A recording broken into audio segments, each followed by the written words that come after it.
Ram Mandir is the real issue or महंगाई is a real issue?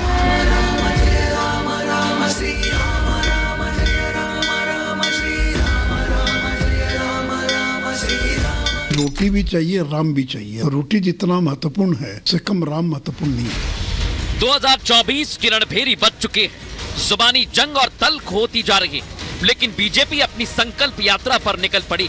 करीब 50 दिनों में 10 करोड़ महिलाएं जुड़ चुकी हैं। यात्रा को 4.5 लाख नए लाभार्थियों का साथ मिल रहा है। वहीं कांग्रेस ने भी अपनी न्याय यात्रा निकालने का प्लान बनाया है, लेकिन इस यात्रा का ना तो कोई लक्ष्य दिखाई दे रहा है और ना ही मकसद। भारत जोड़ो यात्रा के बाद कांग्रेस की न्याय यात्रा पर बीजेपी सवाल उठा रही है। जो टुकड़े टुकड़े गैंग के सदस्यों को शामिल करते हों, जो भारत को क्षेत्र और जातिवाद में बांटने का काम करते हों, वो न्याय क्या दिलाएंगे? ना तो उनकी पहली यात्रा करने से कहीं पे कोई पत्ता हिला, ना उनकी इस यात्रा करने से कुछ निकलना है। हाँ, मनोरंजन के लिए ठीक है। पीएम मोदी संकल्प यात्रा के लिए तन मन से जुटे हैं और लाभार्थियों से लगातार सीधा संवाद कर रहे हैं। ऐसा लग रहा है कि देश में गारंटी की गाड़ी चल पड़ी है।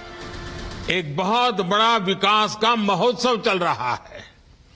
विकसित भारत संकल्प यात्रा को शुरू हुए अभी 50 दिन भी नहीं हुए हैं, लेकिन ये यात्रा अब तक लाखों गांवों तक पहुंच चुकी है।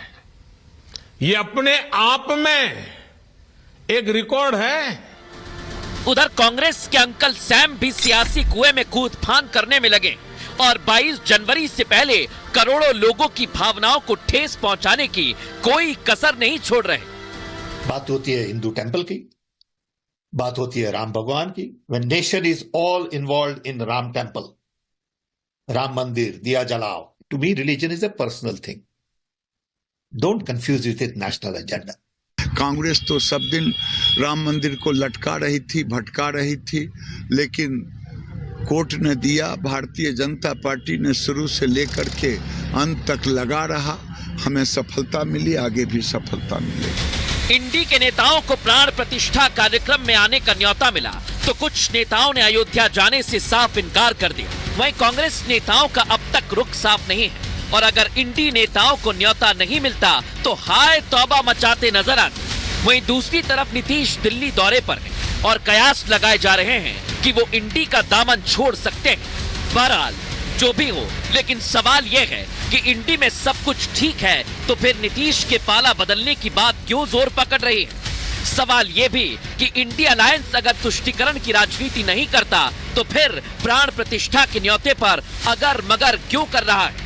और सबसे बड़ा सवाल ये कि कांग्रेस को यूपीए के बाद भारत जोड़ो यात्रा का नाम क्यों बदलना पड़ रहा है। पूछता है भारत।